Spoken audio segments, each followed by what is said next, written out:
ನಮಸ್ಕಾರ. ನಾವು ಹುಷಾರಿಲ್ಲದಾಗ ಗುಣಮುಖರಾಗಲು ಮೆಡಿಸಿನ್ ತಗೋತೀವಿ ಅಲ್ವಾ? ಆದ್ರೆ ಆ ಮೆಡಿಸಿನ್ ತಿಂದೆ ನಮ್ಗೆ ತೊಂದ್ರೆ ಆದ್ರೆ ಹೇಗಿರುತ್ತೆ? ಶಾಕ್ ಆಯ್ತಾ? ಆದ್ರೆ ಇದು ನಮ್ಮ ರಾಜ್ಯದ ಆತಂಕಕಾರಿ ಸತ್ಯ. ಬರೋಬ್ಬರಿ 450. ಹೌದು, ಪ್ರತಿ ವರ್ಷ ನಮ್ಮಲ್ಲೇ ಸರಾಸರಿ 450 ಔಷಧದ ಸ್ಯಾಂಪಲ್ಗಳು ಕ್ವಾಲಿಟಿ ಟೆಸ್ಟ್ನಲ್ಲಿ ಫೇಲ್ ಆಗ್ತಿವೆ. ಸ್ವಲ್ಪ ಯೋಚಿಸಿ, ಇಷ್ಟು ದೊಡ್ಡ ಸಂಖ್ಯೆಯಲ್ಲಿ ಕಳಪೆ ಔಷಧಗಳು ನಿಮ್ಮ ಕೈ ಸೇರಿದ್ರೆ ಎಷ್ಟೊಂದು ಅಪಾಯ ಕಾದಿದೆ ಅಲ್ವಾ? ನಿಜ ಕನ್ನಡ ನ್ಯೂಸ್ನ ಈ ಸಮಗ್ರ ವರದಿಗೆ ಸ್ವಾಗತ. ಇವತ್ತಿನ ಈ ವಿಶ್ಲೇಷಣೆಯಲ್ಲಿ ನಾವು ಕೇವಲ ಒಂದು ನ್ಯೂಸ್ ಓದುತ್ತಿಲ್ಲ, ಬದಲಾಗಿ ಈ ಕಳಪೆ ಔಷಧಗಳ ಹಾವಳಿಯನ್ನು ತಡೆಯಲು ಮತ್ತು ರೋಗಿಗಳ ಸುರಕ್ಷತೆಗಾಗಿ ನಮ್ಮ ರಾಜ್ಯ ಸರ್ಕಾರ ತಂದಿರುವ ಅತ್ಯಾಧುನಿಕ ಡಿಜಿಟಲ್ ಗುರಾಣಿಯ ಬಗ್ಗೆ ಕಂಪ್ಲೀಟ್ ಡೀಟೇಲ್ಸ್ ನೋಡೋಣ ಬನ್ನಿ. ಮೊದಲನೇ ವಿಭಾಗ: ಔಷಧ ಮಾರುಕಟ್ಟೆಯ ಗುಪ್ತ ಅಪಾಯ ಮತ್ತು ದೈನಂದಿನ ಪೂರೈಕೆಯಲ್ಲಿನ ಬೆದರಿಕೆ. ಸರಿ, ಈಗ ಇದ್ರ ಆಳಕ್ಕೆ ಇಳಿಯೋಣ. ಸುಮ್ನೆ ಈ ನಂಬರ್ ನೋಡಿ, 1.85 ಕೋಟಿ. 2025-26ನೇ ಸಾಲೊಂದರಲ್ಲೇ ಬರೋಬ್ಬರಿ 1,85,00,000 ರೂಪಾಯಿ ಮೌಲ್ಯದ ಕಳಪೆ ಔಷಧಗಳನ್ನು ವಾಪಸ್ ಪಡೆಯಲಾಗಿದೆ. ಈ ಹಳೆ ಸಿಸ್ಟಮ್ನಲ್ಲಿ ದೊಡ್ಡ ಪ್ರಾಬ್ಲಮ್ ಏನಪ್ಪಾ ಅಂದ್ರೆ, ಒಂದು ಸಲ ಮೆಡಿಸಿನ್ ಮಾರ್ಕೆಟ್ಗೆ ಬಂತು ಅಂದ್ರೆ ಅದು ಕಳಪೆ ಅಂತ ಗೊತ್ತಾಗೋಷ್ಟ್ರಲ್ಲಿ ತುಂಬಾ ತಡವಾಗಿರ್ತಿತ್ತು. ಹಳೆ ಸಿಸ್ಟಮ್ನಲ್ಲಿದ್ದ ದೊಡ್ಡ ಸವಾಲು ಅಂದ್ರೆ, ಈ ಔಷಧಗಳು ರೋಗಿಗಳ ಕೈ ಸೇರಿದ ಮೇಲೆ ಅವುಗಳ ಟೆಸ್ಟಿಂಗ್ ಆಗ್ತಿತ್ತು. ಒಮ್ಮೆ ಸಪ್ಲೈ ಚೈನ್ಗೆ ಎಂಟ್ರಿ ಆದ್ಮೇಲೆ ಎಲ್ಲಿ ಯಾರಿಗೆ ಮಾರಾಟ ಆಗ್ತಿದೆ ಅಂತ ಟ್ರ್ಯಾಕ್ ಮಾಡೋದು ಲಿಟ್ರಲ್ ಆಗಿ ಅಸಾಧ್ಯವಾಗಿತ್ತು. ಈ ಗುಪ್ತ ಅಪಾಯ ನಮ್ಮ ಆಡಳಿತ ವ್ಯವಸ್ಥೆಯ ಒಂದು ದೊಡ್ಡ ಬ್ಲೈಂಡ್ ಸ್ಪಾಟ್ ಅಂತಾನೆ ಹೇಳ್ಬೋದು.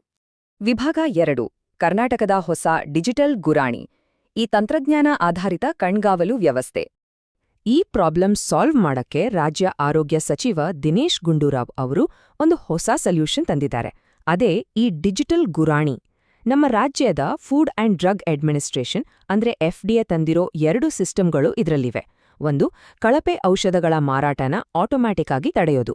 ಮತ್ತೊಂದು, ಮಾದಕ ವಸ್ತುಗಳ ಸಪ್ಲೈನ ಟ್ರ್ಯಾಕ್ ಮಾಡೋದು. ಇದು ಜಸ್ಟ್ ಒಂದು ಸಾಫ್ಟ್ವೇರ್ ಅಲ್ಲ, ಪಕ್ಕಾ ರಕ್ಷಣಾ ಕವಚ. ಇಲ್ಲಿ ಆರೋಗ್ಯ ಸಚಿವರಾದ ದಿನೇಶ್ ಗುಂಡೂರಾವ್ ಅವರ ಈ ಸ್ಟೇಟ್ಮೆಂಟ್ ಗಮನಿಸಬೇಕು. ನ್ಯಾಷನಲ್ ಲೆವೆಲಲ್ಲಿ ಇಂಥದ್ದೊಂದು ಸಿಸ್ಟಮ್ ತರಬೇಕು ಅಂತ ಅವರು ಕೇಂದ್ರಕ್ಕೆ ರಿಕ್ವೆಸ್ಟ್ ಮಾಡಿದ್ರಂತೆ. ಆದ್ರೆ ಅದು ಇನ್ನೂ ಇಂಪ್ಲಿಮೆಂಟ್ ಆಗಿಲ್ಲ. ಸೊ ನಾವ್ಯಾಕೆ ಕಾಯ್ಬೇಕು ಅಂತ ನಮ್ಮ ರಾಜ್ಯ ಸರ್ಕಾರ ತಾನೇ ಮುತುವರ್ಜಿ ವಹಿಸಿ ಈ ಡಿಜಿಟಲ್ ಹೆಜ್ಜೆ ಇಟ್ಟಿದೆ. ವಿಭಾಗ 3: ಕಳಪೆ ಔಷಧಗಳಿಗೆ ರಿಯಲ್ ಟೈಮ್ ಬ್ರೇಕ್ ಮತ್ತು ಗುಣಮಟ್ಟವಿಲ್ಲದ ಔಷಧಗಳಿಗೆ ತಡೆ. ಮತ್ತೆ ಇದು ಎಷ್ಟು ಅದ್ಭುತವಾಗಿ ಕೆಲಸ ಮಾಡುತ್ತೆ ಅಂತ ನೋಡಿದ್ರೆ, ಹಳೇ ಸಿಸ್ಟಮಲ್ಲಿ ಒಂದು batch medicine not of standard quality ಅಥವಾ NSQ ಅಂತ ಗೊತ್ತಾದ್ರೆ ಪೇಪರ್ ವರ್ಕ್ ಮುಗ್ದು ಇನ್ಫಾರ್ಮೇಷನ್ ಪಾಸಾಗೋಕೆ ವಾರಗಳೇ ಬೇಕಿತ್ತು. ಆದ್ರೆ ಈಗ ಹೊಸ ರಿಯಲ್ ಟೈಮ್ ಲಾಕ್ ಸಿಸ್ಟಮ್ ಮೂಲಕ ಒಂದು ಮೆಡಿಸಿನ್ ಫೇಲ್ ಆಯ್ತು ಅಂತ ಪೋರ್ಟಲಲ್ಲಿ ಅಪ್ಡೇಟ್ ಆದ ಮರುಕ್ಷಣವೇ ಇಡೀ ರಾಜ್ಯಾದ್ಯಂತ ಆ ಮೆಡಿಸಿನ್ ಸೇಲ್ ಕಂಪ್ಲೀಟ್ ಆಗಿ ಲಾಕ್ ಆಗ್ಬಿಡಕ್ಕೆ. ನೋವೇ, ಆಮೇಲೆ ಯಾರೂ ಅದನ್ನ ಮಾರೋಕ್ಕಾಗಲ್ಲ. ಇದರ ಸ್ಕೇಲ್ ಎಷ್ಟಿದೆ ಗೊತ್ತಾ? ಆಲ್ರೆಡಿ ರಾಜ್ಯಾದ್ಯಂತ ಬರೋಬ್ಬರಿ 15,000 ಹೋಲ್ಸೇಲ್ ವ್ಯಾಪಾರಿಗಳು ಈ ಪ್ಲಾಟ್ಫಾರ್ಮ್ನಲ್ಲಿ ರಿಜಿಸ್ಟರ್ ಆಗಿದ್ದಾರೆ. ಜಸ್ಟ್ ಇಮ್ಯಾಜಿನ್ ಮಾಡಿ, ಯಾವುದೋ ಮೂಲೆಯಲ್ಲಿ ಒಂದು ಡ್ರಗ್ ಕಳಪೆ ಅಂತ ಗೊತ್ತಾದ ತಕ್ಷಣ ಈ 15,000 ಜನರಿಗೂ ಒಟ್ಟಿಗೆ ಅಲರ್ಟ್ ಹೋಗುತ್ತೆ. ಕಳಪೆ ಔಷಧಗಳ ಮಾರಾಟಕ್ಕೆ ಅಲ್ಲೇ ಫುಲ್ ಸ್ಟಾಪ್. ಬರೀ ಅಲರ್ಟ್ ಅಷ್ಟೇ ಅಲ್ಲ, ಇದು ಕಂಪ್ಲೀಟ್ ಡೇಟಾನ ಟ್ರ್ಯಾಕ್ ಮಾಡುತ್ತೆ. ಯಾವ ಡೀಲರ್ ಹತ್ರ ಎಷ್ಟು ಸ್ಟಾಕ್ ಇದೆ, ಆಲ್ರೆಡಿ ಎಷ್ಟು ಸೇಲ್ ಆಗಿದೆ, ಸಪ್ಲೈಯರ್ಗೆ ಎಷ್ಟು ವಾಪಸ್ ಕಳಿಸಿದ್ದಾರೆ ಅಂತ ಎಲ್ಲಾ ಇನ್ಫಾರ್ಮೇಷನ್ ಅಧಿಕಾರಿಗಳ ಸ್ಕ್ರೀನ್ ಮೇಲೆ ರಿಯಲ್ ಟೈಮಲ್ಲಿ ಅಪ್ಡೇಟ್ ಆಗ್ತಾ ಇರುತ್ತೆ. ಇದರಿಂದ ಕಳಪೆ ಮೆಡಿಸಿನ್ಗಳು ನಿಮ್ಮಂಥ ರೋಗಿಗಳ ಕೈ ಸೇರೋದನ್ನ ಕಂಪ್ಲೀಟ್ ಆಗಿ ತಡಿಬಹುದು. ವಿಭಾಗ 4: ಮಾದಕ ವಸ್ತುಗಳ ಕಟ್ಟುನಿಟ್ಟಿನ ನಿಗಾ, NDPS ಕಾಯ್ದೆಯಡಿ ಬರುವ ಔಷಧಗಳ ನಿಯಂತ್ರಣ. ಈಗ 2ನೇ ಪ್ರಮುಖ ಭಾಗಕ್ಕೆ ಬರೋಣ, ಅದೇ ಮಾದಕ ವಸ್ತುಗಳ ನಿಯಂತ್ರಣ. ಇಲ್ಲಿ ನಿಯಮಗಳು ತುಂಬಾನೇ ಸ್ಟ್ರಿಕ್ಟ್ ಆಗಿವೆ. ಯಾವುದೇ ಮೆಡಿಕಲ್ ಶಾಪ್ನವರು ಈ ಸ್ಪೆಷಲ್ ಡ್ರಗ್ಸ್ ಕೊಡ್ಬೇಕಂದ್ರೆ 3 ಸ್ಟೆಪ್ಸ್ ಫಾಲೋ ಮಾಡ್ಲೇಬೇಕು. ಫಸ್ಟ್, ಪೇಷಂಟ್ ಡೀಟೇಲ್ಸ್ ಅಪ್ಲೋಡ್ ಮಾಡಬೇಕು. ಸೆಕೆಂಡ್, ಆ ಮೆಡಿಸಿನ್ ಬರ್ಕೊಟ್ಟ ಡಾಕ್ಟರ್ ಡೀಟೇಲ್ಸ್ ಎಂಟರ್ ಮಾಡಬೇಕು. And third, prescription details hockey verify ಮಾಡಬೇಕು. ಈ ಪ್ರಕ್ರಿಯೆ ಮುಗಿದೇ ಸೇಲ್ ಮಾಡೋಕ್ಕೆ ಸಾಧ್ಯನೇ ಇಲ್ಲ. ಈ ಸಿಸ್ಟಮ್ನ ಅಸಲಿ ಪವರ್ ಇರೋದೇ ಈ ಡೇಟಾ ಅನಾಲಿಸಿಸ್ ಅಲ್ಲಿ. ಯಾರಾದ್ರೂ ಲೂಪ್ ಹೋಲ್ಸ್ ಹುಡುಕ್ತ್ರೆ ಸಿಸ್ಟಮ್ ತಕ್ಷಣ ರೆಡ್ ಫ್ಲಾಗ್ ತೋರಿಸುತ್ತೆ. ಉದಾಹರಣೆಗೆ, ಒಬ್ರೇ ಡಾಕ್ಟರ್ ಪದೇ ಪದೇ ಒಂದೇ ತರದ ನಾರ್ಕೋಟಿಕ್ ಮೆಡಿಸಿನ್ ಬರ್ದುಕೊಡ್ತಿದ್ರೆ ಅಥವಾ ಒಬ್ಬನೇ ವ್ಯಕ್ತಿ ಸುಮ್ಸುಮ್ನೆ ಬಂದು ಅದೇ ಡ್ರಗ್ಸ್ ಕೇಳ್ತಿದ್ರೆ ಆಟೋಮ್ಯಾಟಿಕ್ ಆಗಿ ಅಧಿಕಾರಿಗಳಿಗೆ ಡೌಟ್ ಬರುತ್ತೆ. ಈ ತರಹದ ಡ್ರಗ್ಸ್ ಮಿಸ್ಯೂಸ್ ಆಗೋದನ್ನ ತಡೆಯೋಕೆ ಇದು ಪಕ್ಕಾ ಗೇಮ್ ಚೇಂಜರ್. ಕೊನೆಯ ವಿಭಾಗ: ದೇಶಕ್ಕೆ ಮಾದರಿಯಾದ ಕರ್ನಾಟಕದ ಹೆಜ್ಜೆ ಹಾಗೂ ರಾಷ್ಟ್ರಮಟ್ಟದ ಬದಲಾವಣೆಗೆ ಮುನ್ನುಡಿ.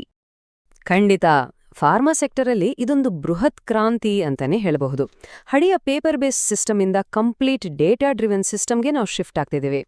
ನಮ್ಮ FDA ಆಯುಕ್ತರಾದ ಶ್ರೀನಿವಾಸ್ ಅವರು ಹೇಳೋ ಹಾಗೆ ಕರ್ನಾಟಕದ ಈ ಮಾಡೆಲ್ ಇಡೀ ದೇಶಕ್ಕೆ ಒಂದು ಬೆಸ್ಟ್ ಟೆಂಪ್ಲೇಟ್ ಆಗಬಹುದು.